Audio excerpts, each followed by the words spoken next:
Before we begin, subscribe for more chilling stories and tell me which city you're watching from. I'd love to know. The trailhead sign for the Penrose Trail was splintered and faded, the victim of countless Washington winters. Liam checked the GPS on his phone one last time, a confident smirk playing on his lips. 5-mile loop. We'll be back at the car for beers before sunset. Maya adjusted the camera hanging from her neck, its lens a dark, unblinking eye aimed at the dense wall of Douglas firs and western hemlocks. "Just try not to get us lost this time, Mr. Navigator," she teased. Ben, ever the pragmatist, hoisted his pack. "As long as there's no spontaneous rock climbing, I'm good." The air was cool and thick with the scent of damp earth and pine, a comforting aroma that belied the forest's ancient indifference. For the first hour, their boots crunched a steady rhythm on the needle-strewn path. Sunlight dappled through the canopy, painting shifting mosaics on the moss-covered logs that flanked them. It was idyllic, a perfect escape from the concrete confines of Olympia. They stopped for water by a small, gurgling creek, the sound a pleasant murmur in the otherwise profound silence. It was after this brief pause that the world began to tilt on its axis. The blue trail marker that had been nailed to a cedar just ahead of them was gone. "Weird," Liam muttered, pulling out his phone. "Vandals, probably."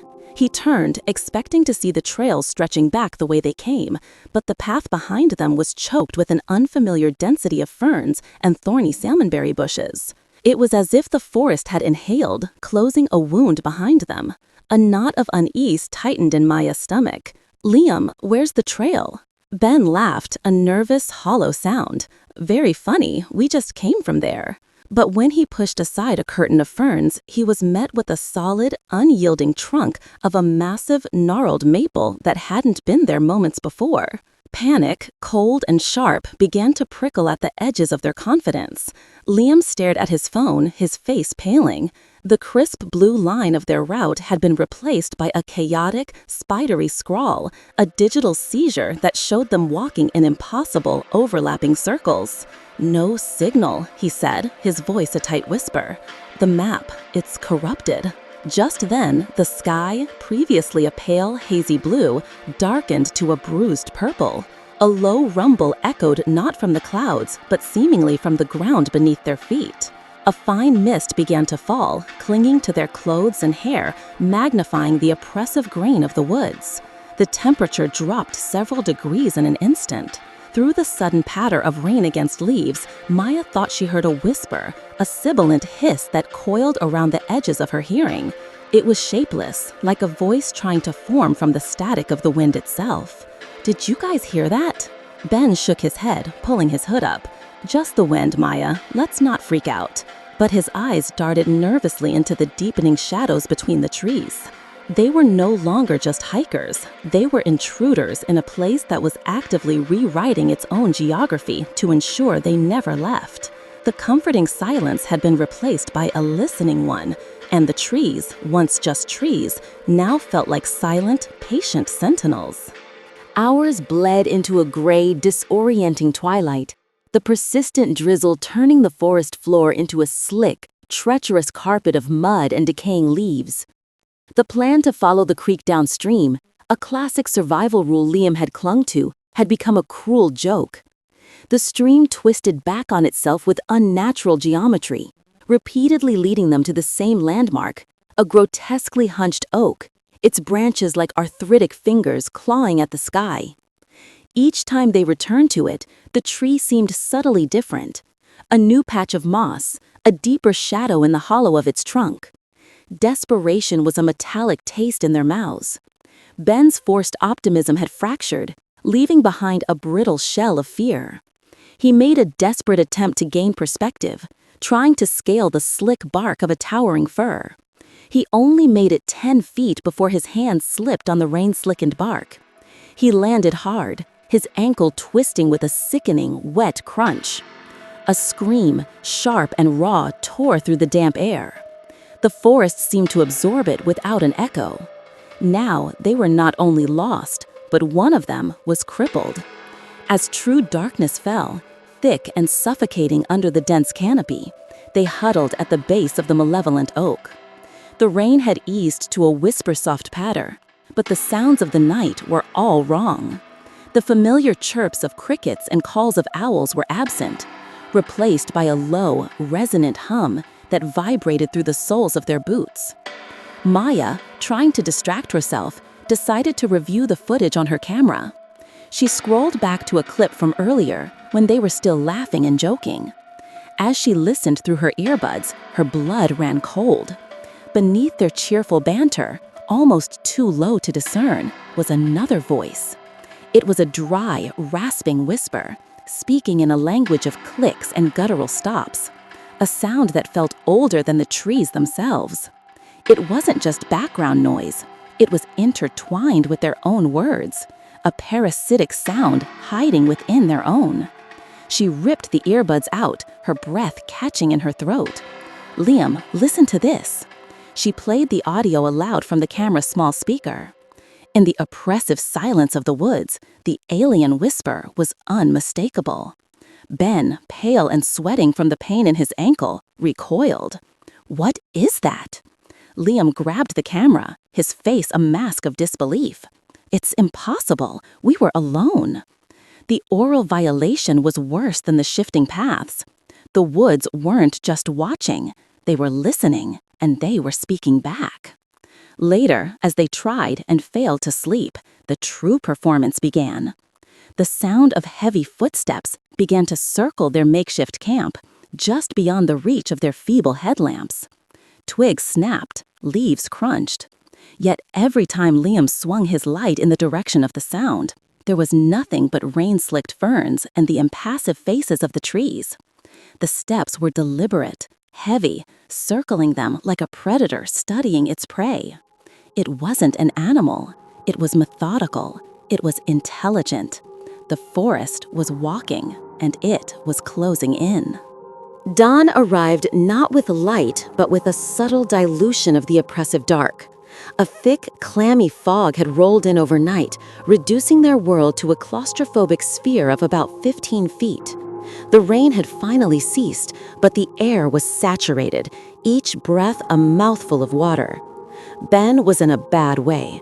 His ankle had swollen to the size of a grapefruit, and a feverish sheen coated his skin. He shivered uncontrollably, muttering fragments of old memories.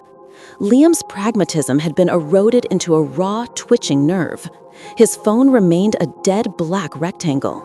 Maya's camera, too, had inexplicably died, its battery completely drained despite being fully charged. Their only piece of technology left was a small, cheap digital audio recorder she'd packed on a whim. It felt like their last tether to a world of logic and reason. Stumbling through the fog, they found it. Carved into the impossibly wide trunk of an ancient redwood was a map. It wasn't a map of trails or landmarks, but a sprawling, intricate network of lines that looked disturbingly organic, like the vascular system of some colossal creature. The lines pulsed with a faint, sickly green luminescence, a phosphorescence that seemed to come from deep within the wood. "A way out," Liam breathed, his voice hoarse with a desperate, fragile hope. He reached out, tracing one of the glowing lines with his fingertip. He hissed and pulled his hand back as if burned.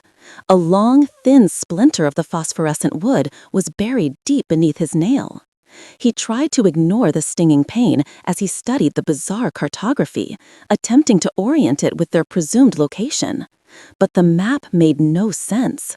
It was a closed system, a labyrinth with no entrance and no exit. Over the next few hours, the splinter's poison worked its way through Liam. A network of livid red lines began to spread from his finger, branching across the back of his hand and up his forearm. To his horror, he realized the pattern perfectly matched a section of the map on the tree. The forest was charting itself onto his skin. He grew agitated, his eyes wide and unfocused. "It's not a map of the forest," he whispered, staring at his arm in a mixture of terror and awe. "It's the forest's blueprint. It wants us to become a part of it, a new path."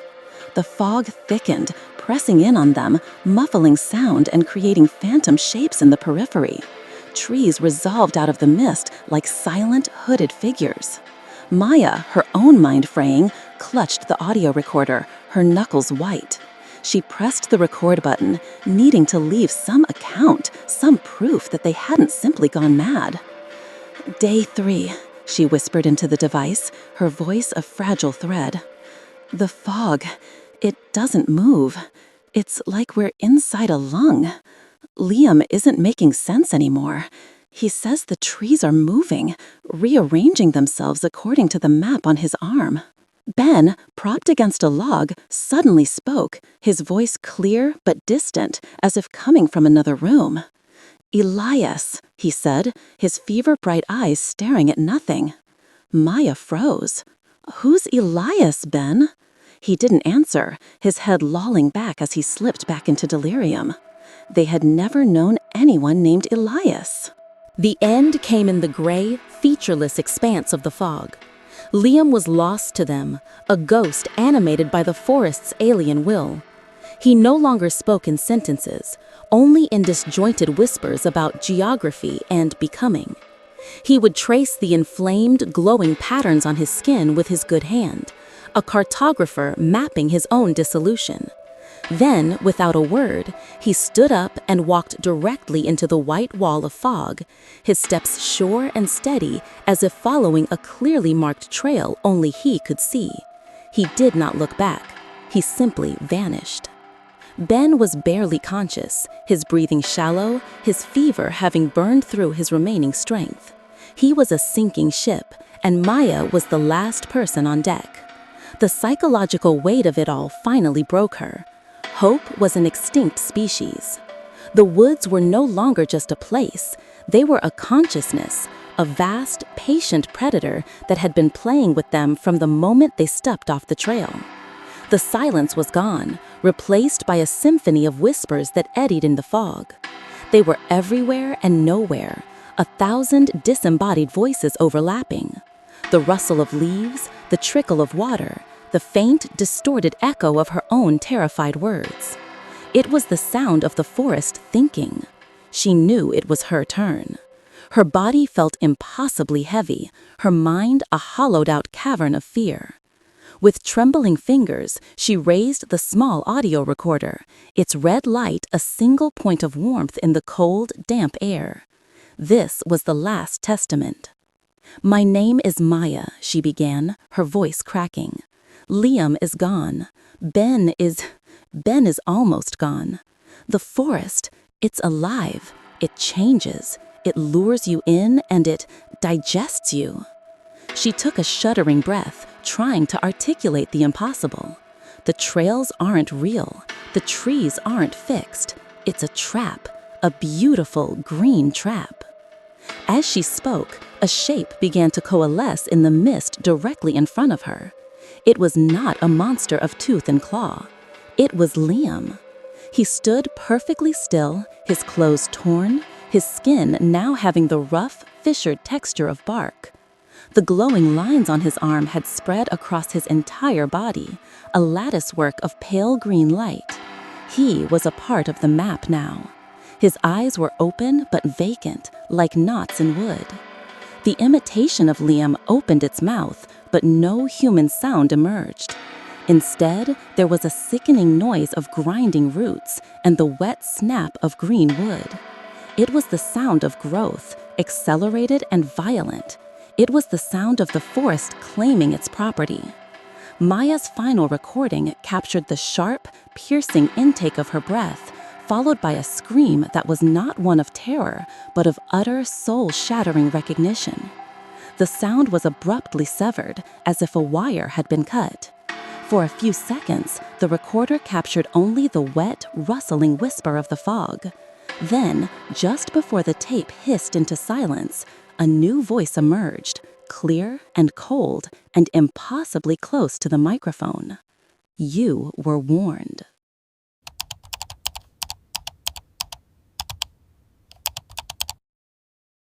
The recording begins with the mundane crackle of a campfire, a sound time-stamped at 21:03. Ethan's voice is the first to emerge, a good-natured grumble about damp firewood. "Chloe, are you seriously recording the sound of my failure?" Laughter follows, light and easy. For posterity, Chloe replies, her voice clear and close to the microphone. Future generations need to know that Noah, the Eagle Scout, can't start a fire in a light drizzle. The hiss of rain on the tent's rainfly is a gentle percussive backdrop. Noah's voice, lower and calmer, cuts in. It's not the drizzle, it's the humidity. This whole forest feels waterlogged. They were deep in the Pisgah National Forest, miles from any marked trail, seeking a specific waterfall rumored to be breathtaking after a storm.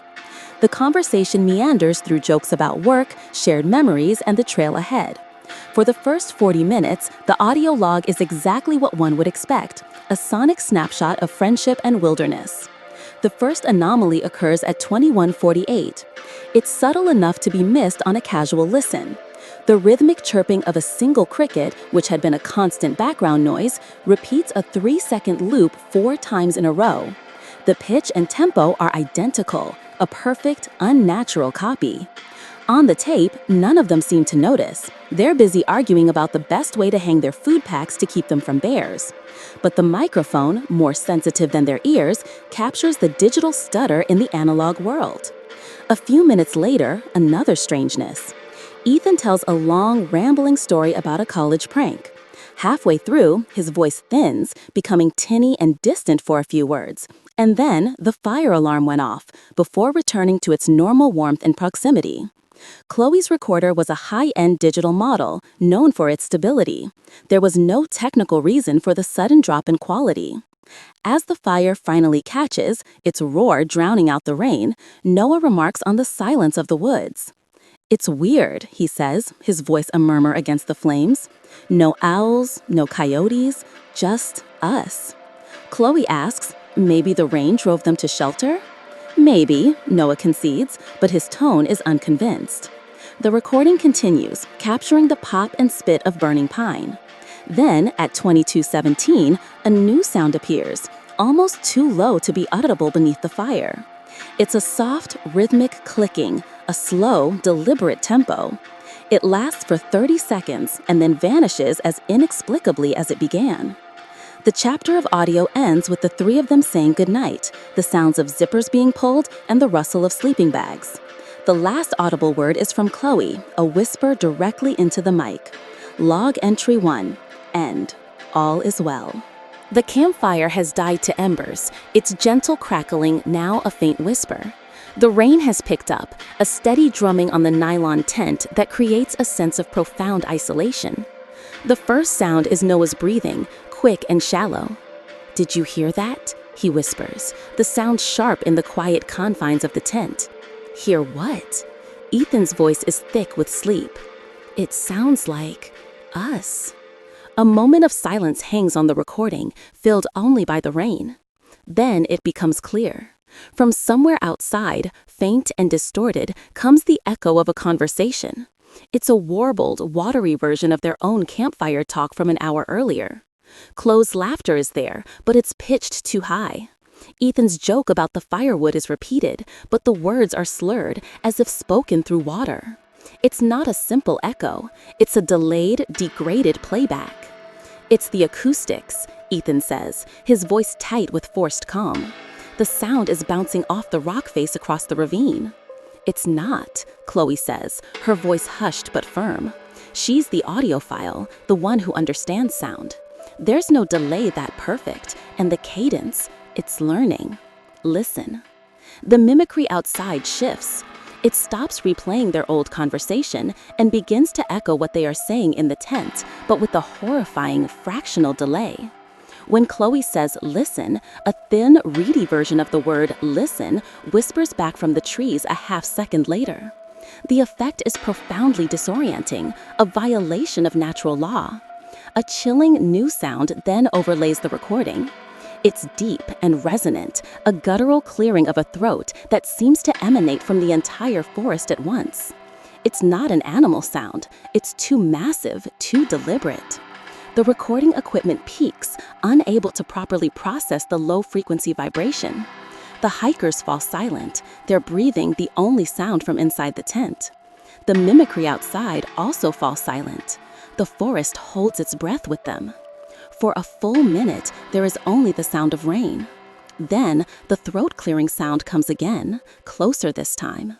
It's followed by a new noise, a wet, shuffling drag, like something immensely heavy pulling itself through the damp leaves. Ethan lets out a choked sob, a sound he immediately tries to stifle. But it's too late.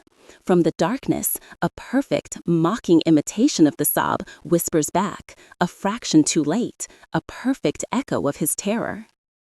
The time skips again, landing at 01:29. The rain has subsided to a fine mist, and the shuffling sound from outside has ceased. The atmosphere on the recording is thick with a palpable dread.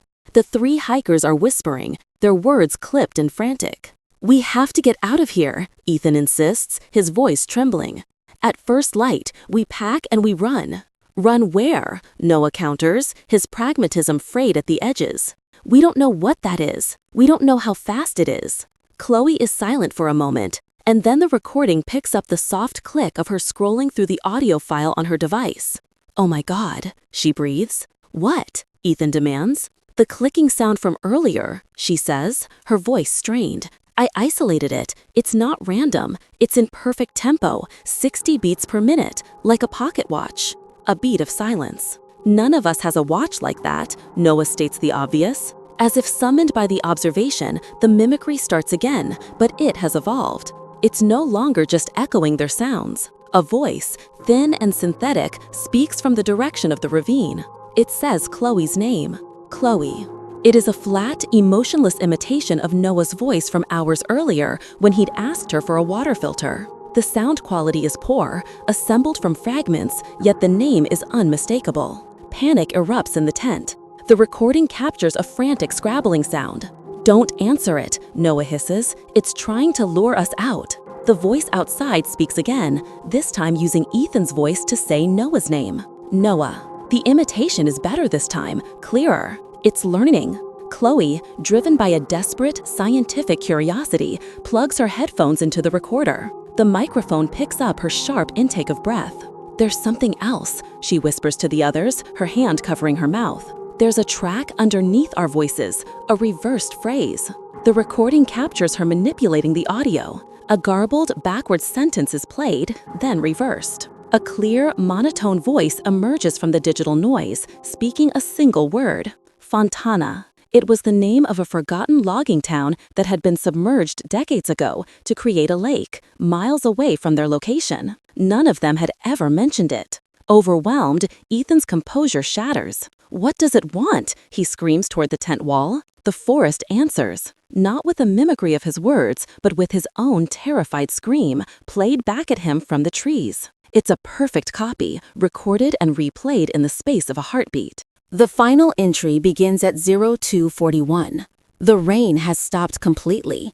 The unnatural quiet that follows is more terrifying than any sound they had heard before. The air on the recording feels dead, heavy. The mimicry has ceased. The echoes are gone. For several minutes, the only sounds are the ragged, terrified breaths of the three people huddled in the tent. "It's waiting," Noah whispers, and the statement hangs in the air, absolute and undeniable. Then a new sound begins. It is not a sound of the forest. It's a low, mechanical hum, a steady vibration that seems to rise from the ground itself. The microphone on Chloe's device registers a deep, resonant frequency that causes a faint buzzing in the audio. The hum grows steadily in volume, a clean, unwavering tone that is utterly alien to the organic chaos of the woods. Over this hum, another sound surfaces. It's the soft, clear melody of a lullaby being hummed. The tune is simple, ancient, and deeply unsettling. It's not in Chloe's voice, or Ethan's, or Noah's. It's a fourth voice, one they have not heard before, yet it feels chillingly familiar, as if it were the source of all the mimicry. "I don't know that song," Chloe says, her voice barely a whisper. "My grandmother," Ethan starts, then his voice cuts off with a choked gasp. The humming of the lullaby continues, serene and monstrous in the oppressive silence. The mechanical drone intensifies. The recording captures the sound of the tent zipper being torn open. "Ethan, no!" Noah yells. The microphone picks up the sound of someone scrambling out into the night, the crush of leaves underfoot, and a single, desperate shout from Ethan, "Leave us alone!"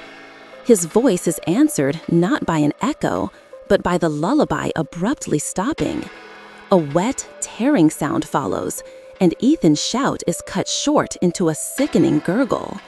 A moment of stunned silence, then Chloe's horrified scream, followed by Noah yelling her name.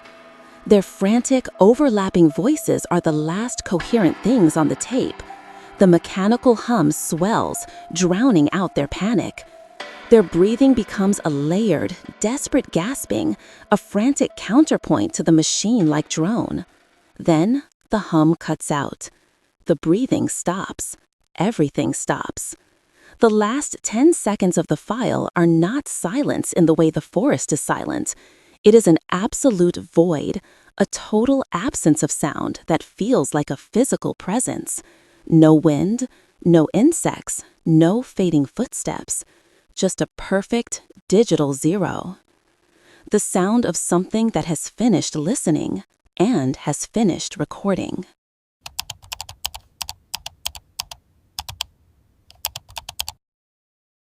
The drive out from Boise was filled with the kind of casual confidence that only comes from being deeply unprepared for reality. Owen was behind the wheel, navigating the winding roads into the Boise National Forest with one hand, the other gesturing wildly as he explained the audio-visual setup. He was our tech guru, the one who believed that with enough gear, any mystery could be cataloged and understood. In the passenger seat, Ava, a documentarian by ambition and a skeptic by nature, meticulously cleaned the lens of her primary camera, her expression a mixture of focus and mild annoyance at Owen's technobabble. I, Caleb, was in the back, watching the dense pines of Black Creek Forest swallow the evening light. My role was the naturalist, the one who was supposed to identify the calls of owls and the rustling of deer. But as the asphalt gave way to a gravel fire road, an unease I couldn't name began to settle in my stomach. The air itself seemed to grow heavy, charged with an ancient stillness that felt less like peace and more like a held breath.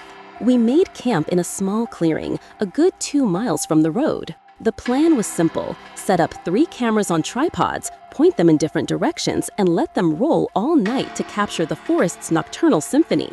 Owen's equipment was top-notch: sensitive microphones, night vision-capable cameras, and a central hub powered by a heavy-duty battery pack. As dusk bled into a deep, starless twilight, the familiar sounds of the wilderness began to fade. The chirping of crickets dwindled into silence, the whisper of wind in the canopy died. The forest became unnervingly quiet. It was Owen who noticed it first. "Hey, check this out." He held up his compass, the needle quivering erratically, refusing to settle on north. Ava pulled out her own. It did the same, spinning in a slow, lazy circle. "Magnetic interference," she stated, though her voice lacked its usual conviction. "Could be an iron deposit underground." But I knew it wasn't that. The feeling of being watched was palpable now, a physical pressure on the back of my neck. Then the sound started. It wasn't a natural sound. It was a low, resonant hum, so faint at first we could have mistaken it for the thrum of our own blood in our ears. Owen checked his recording equipment. "I'm picking it up," he murmured, his eyes wide, glued to the audio levels dancing on his screen. A clean, low-frequency tone, almost metallic? The temperature dropped several degrees in a matter of minutes, and a fine, misty rain began to fall, pattering softly against the nylon of our tent. It didn't wash the tension away, it sealed us in with it, shrouding our small island of battery-powered light in a damp, clinging darkness. The hum grew, not in volume, but in presence, an invisible vibration that resonated deep in our bones. The hum was no longer just a sound, it was an environment. It pulsed in a long, uneven rhythm, a sub-audible heartbeat that seemed to emanate from the very soil beneath our feet. Owen frantically adjusted dials on his audio mixer, trying to isolate the frequency, but it was embedded in everything, a foundational layer to the world's silence. "It's not a point source," he whispered, his face pale in the glow of the monitor. "It's everywhere. Every mic is picking it up with the exact same intensity." We retreated into the relative shelter of our largest tent, leaving the 3 cameras standing like silent sentinels in the light rain. The air inside was thick with our shared anxiety. To break the oppressive quiet, Ava decided to review the first hour of footage. "Maybe we caught a bear or a mountain lion," she said, forcing a casual tone as she connected her camera's memory card to her laptop. "Something big enough to have its own magnetic field." Owen and I huddled behind her, watching as she scrubbed through the grayscale night vision clips.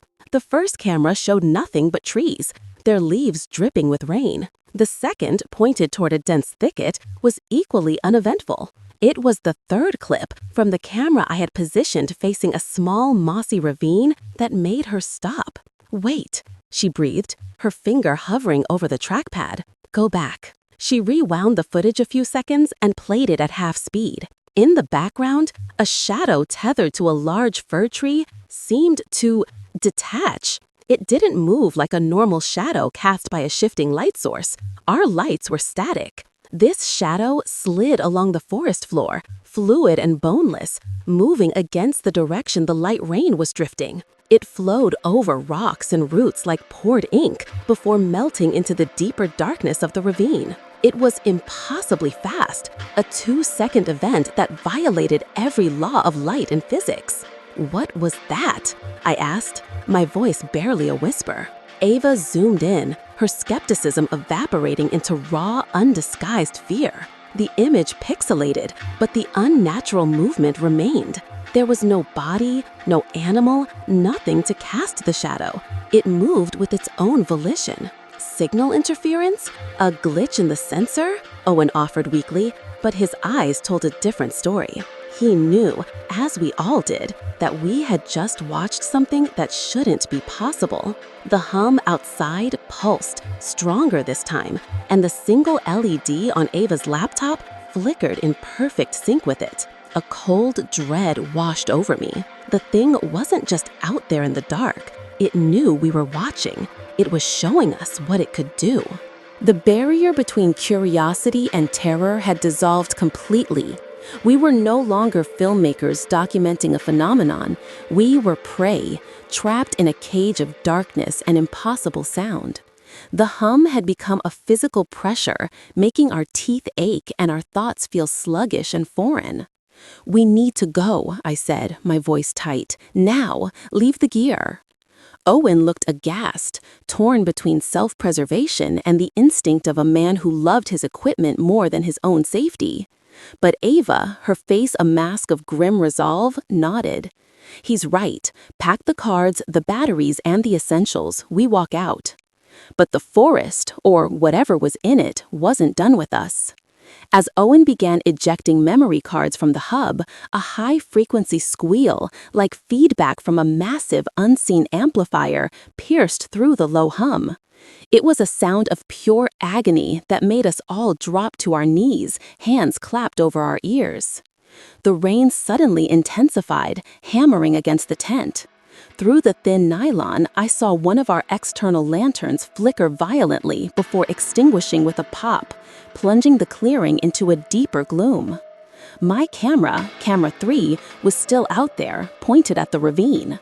I felt an insane, inexplicable urge to see what it was seeing. Pushing through the fear, I crawled to the tent's opening and peered out. The camera's red recording light was a tiny beacon in the deluge. And then I saw it. It wasn't a shape so much as a rupture in reality. For a split second, a patch of the forest near the ravine seemed to fold in on itself, the light from our remaining lantern bending around it, as if being drawn into a black hole. It was a smudge of absolute nothingness, a void that briefly took on a vaguely bipedal form before it unraveled back into the night. It stared directly at my camera. The feedback squeal peaked, and a sound like a gunshot rang out. I saw my camera, my expensive, durable camera, get ripped from its tripod and flung 20 feet through the air, smashing against a tree with a sickening crunch of plastic and glass. Its recording light blinked out. Panic took over. All coherent thought vanished, replaced by a singular, primal command: run. Owen, to his credit, had the presence of mind to shove the memory cards into a waterproof pouch. Ava grabbed a flashlight. We burst out of the tent and into the storm, abandoning thousands of dollars of equipment to the humming, hateful dark. We didn't pick a direction, we just ran, away from the clearing, away from the ravine, stumbling blindly through the torrential rain with the impossible sound chasing us through the trees. The flight through the woods was a blind, chaotic scramble. Branches tore at our clothes and skin, and the rain-slicked ground sent us sprawling into the mud more than once.